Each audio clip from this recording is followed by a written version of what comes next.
몇 해 전에 북아일랜드의 겨울에 말입니다. 수많은 갈매기떼가 죽었습니다. 근데 중요한 것은 굶어 죽었다는 겁니다. 하늘을 날며 바닷속에 있는 물고기를 잡아먹는 그 날쌘 갈매기떼가 수만 마리가 겨울에 굶어 죽었습니다. 그 원인을 살펴보았더니 이곳을 여름에 여행하는 사람들이 이 갈매기떼에게 먹이를 던져 주었어요. 여러분도 해보셨을 겁니다. 바닷가에서 이렇게 과자 부스러기라도 이렇게 던져주면 그 갈매기들이 날아와서 탁 채고 그 먹고 가고 하는 것이 그 재미있어서 사람들이 이렇게 갈매기떼에게 먹이를 던져 주었더랍니다. 이 갈매기들이 이것을 먹으면서 재미가 났어요. 거기에 익숙해졌어요. 그만 억센 물고기를 잡는 기술을 잃어버렸어요. 그리고 겨울이 됐어요. 이 많은 갈매기가 굶어 죽었어요. 원죄가 어디 있습니까? 누가 이걸 이렇게 만들었습니까? 그래서 요새는 여러분 아시는 대로 바닷가에 가도 그렇게 갈매기들에게 먹이를 못 주게 합니다. 이거 줘버릇하면 이거 받아 먹으면서 갈매기가 자기의 갈매기 됨을 잃어버려요. 바닷속에 있는 물고기를 잡아먹는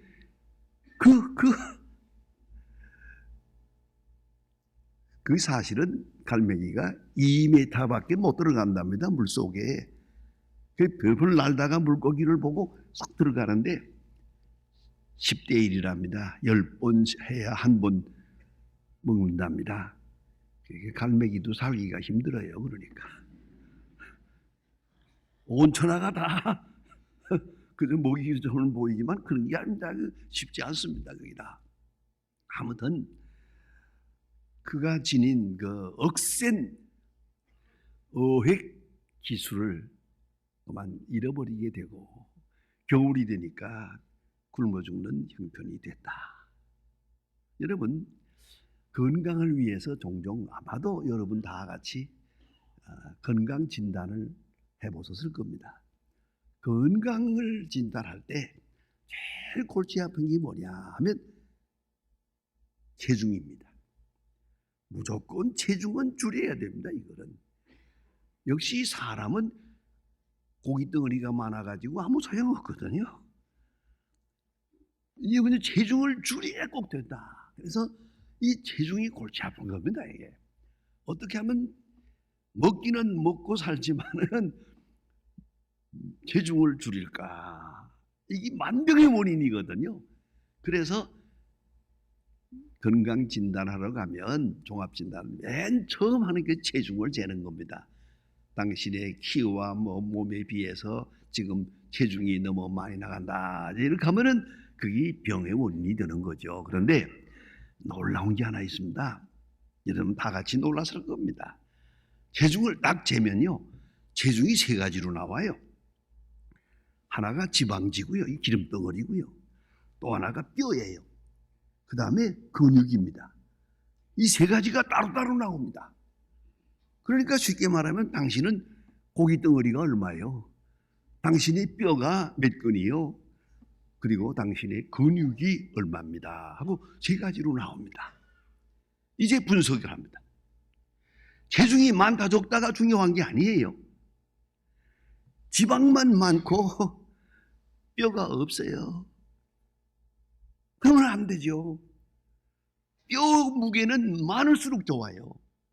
그런가 하면 근육은 많을수록 더 좋아요. 근육이 있어야 돼요. 그러니까 근육의 무게가 문제죠. 이 젊은 사람들은 근육의 무게가 많이 나갑니다. 그러니까 많이 먹어도 되고 건강하지 않습니까? 펄펄 뛰지만은 나이 든 사람이 체중 나가는 것은 근육은 없어요. 기름 덩어리만 있는 거예요. 저거는. 그러면 이게 병의 원인이 되거든요. 자, 그러면 그 다음 얘기까지 마저 합시다. 근육이 문제인데 근육의 무게가 많이 나가면 건강하다. 그러면 근육이 모자라면 어떻게 되느냐? 이제 고지혈이 되지요. 지방간이 되지요. 그 다음에 고혈압이 되지요. 뇌졸중이 되죠. 근육이 모자라면. 그럼 왜 그럴까? 이 전체 체중이 문제가 아니에요. 근육 체중이 모자라면 이게 고혈압이 되는 거예요. 왜냐하면 근육이라고 하는 것이 움직여요. 계속 움직이면서 거리를 지나가는 피를 맑게 하는 거예요. 피를 연소시키는 거예요. 그러니까 근육이 많으면 쉽게 말하면 피가 깨끗한 거예요.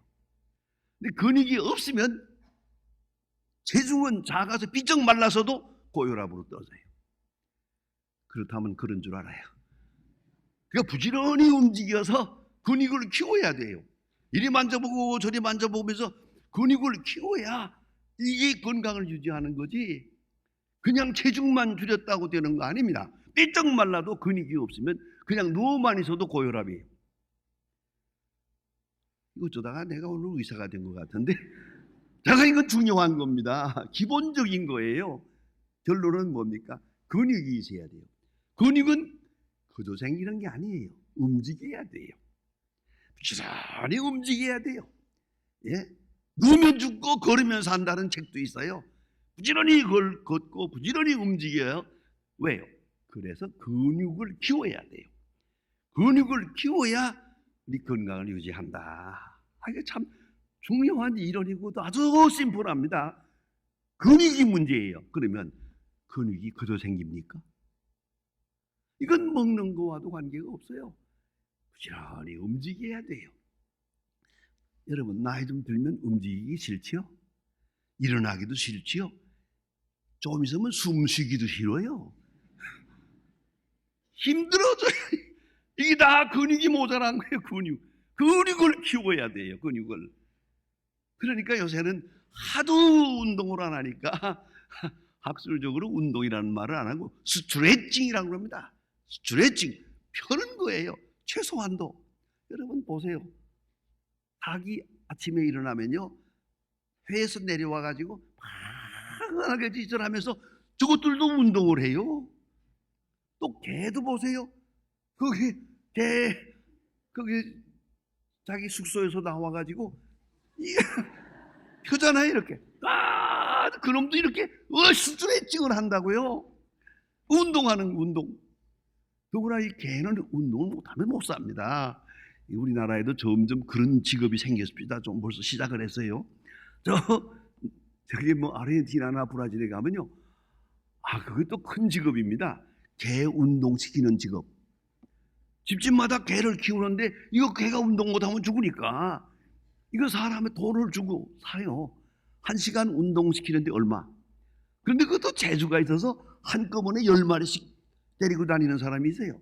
어떤 사람은 2마리 데리고 다니고요. 이게 기술이 좋으면 한 10마리 몰고 1시간씩 다니고 하루에 3번만 하면 먹고 산대요. 개를 운동시켜야 돼요. 그 펄펄 뛰는 개를 그냥 묶어 놔두면 이거 죽는 거예요. 결론은 뭡니까? 운동해야 됩니다. 최소한도 스트레칭을 해야 됩니다. 펴야 됩니다. 이거 중요하거든요. 예? 운동은 괴롭죠. 몸을 아프게 하는 겁니다. 몸을 아픈 방향으로 움직여야 됩니다. 몸을 괴롭히는 거예요. 아프게. 그래야 운동이 되지. 편안하게 하고 있으면 그냥 편안하게 가는 거죠. 그거는. 움직여야 돼요. 계속 움직여야 근육이 살아나고 근육이 살아나야 피가 맑아지고 우리가 살아갈 수 있다. 창세기 3장 19절에 보면은 하나님께서 우리 인간에게 말씀하십니다. 땀을 흘려야 살리라. 땀을 흘려야. 이게 말의 뜻은 농사하면서 땀을 흘려야 되겠다 하는 말씀이기도 합니다만은 현대판으로 말하면 농사 못하는 우리에게는 운동해야 살리라 그게예요. 땀을 흘려야 살리라. 그랬더니 어떤 사람은 사우나통에 들어가서 땀을, 그건 안 됩니다. 그건 아니고요. 그건 별로 좋잖아요. 움직여서 땀이 날 때까지, 보송보송 땀이 날 때까지 움직여야 돼요, 여러분. 그것밖에 놀이가 없습니다. 예, 그러니까 우리 몸도 단련해야 된다. 이 얼마나 귀한 말씀입니까? 계속 움직이고 단련해서 근육을 키우고 그래야 건강할 수 있다. 자, 여러분, 하나님은 우리를 창조하셨습니다. 우리 체질을 잘 아십니다. 인간이 어떠한가, 어떻게 해야 살아갈 것인가를 잘 알고 계십니다. 그래서 오늘 성경 말씀에는 하나님은 우리를 단련하신다. 단련하신다. 은을 단련함 같이 우리를 단련하신다. 얼마나 귀하고 확실한 메시지입니까? 단련한다. 은을 단련한다. 딱 두 가지예요. 불 속에 들어가는 거예요. 은을 불 속에다 집어넣고 그 다음에 또 끌어내가지고 때려. 막 때려서 찌꺼기가 다 나가고 순수한 은이 된다. 은을 단련함 같이 수천 년 전부터 금은은 다 이렇게 만드는 거예요. 오늘도 강철은 이렇게 만드는 거예요. 강철은 별거 아니에요. 내 많이 맞은 강철이에요. 그게 강한 강철이에요. 예? 제가 이 1963년 미국에 처음 유학 갔을 때 여름 동안에 공장에 가서 일했습니다. 여름방학 동안에 가서 일을 해보는데 다 힘들더만. 강철 공장인데요, 얼마나 심한지 그 공장에서 차로 30분 가기까지는 집을 못 지어요. 너무 소리가 요란해서 거기서 일하는 사람들 전부 귀 꼭 막고요. 귀를 막고 일을 해요. 꽝꽝 터집니다. 강한 강철을 만드는 거예요. 강한 강철. 얼마나 강한 거 아니? 강철을 깎는 강철을 만든대요. 제가 그걸 만들었어요. 여러분, 강한 강철 별거 아니에요. 매 많이 맞은 거예요, 저거. 그걸 잊지 말아야 합니다. 그러면 하나님은 우리를 아시고 우리를 가르칩니다. 첫째는 지식으로 알게 하십니다. 말씀으로 가르칩니다. 알도록, 그 다음에 느끼도록, 감격하도록, 그 다음에는 깨닫게 하도록, 그 다음에는 버리도록, 잘못된 걸 끊어버리도록, 찌꺼기를 버리도록 강하게 역사합니다. 여러분, 이스라엘 백성이 애굽에서 나왔습니다. 하나님께서 하필이면 왜 홍해의 광야길로 인도했나? 하나님이 인도하시는 길대로 가봤더니 앞에 홍해가 있어요. 이제는 죽는 거예요. 뒤에는 애굽 군대가 따라오고 앞에는 홍해가 있지 않습니까? 왜 이리로 인도했을까? 여러분, 마지막에 홍해를 다 열어가지고 육지와 같이 건너가게 하지 않습니까? 애굽 생활을 버리게 하기 위해서, 애굽에서 잘못된 습관, 라이프 스타일과 생각을 다 버리게 하려고 이 같은 큰 역사를 이루었어요. 여러분, 과거를 버린다는 거 참 어렵습니다. 내가 혼자서 못합니다. 죄송합니다. 하나님이 좀 손을 봐야 됩니다. 하나님이 강하게 역사할 때 비로소 과거로부터 벗어날 수가 있어요.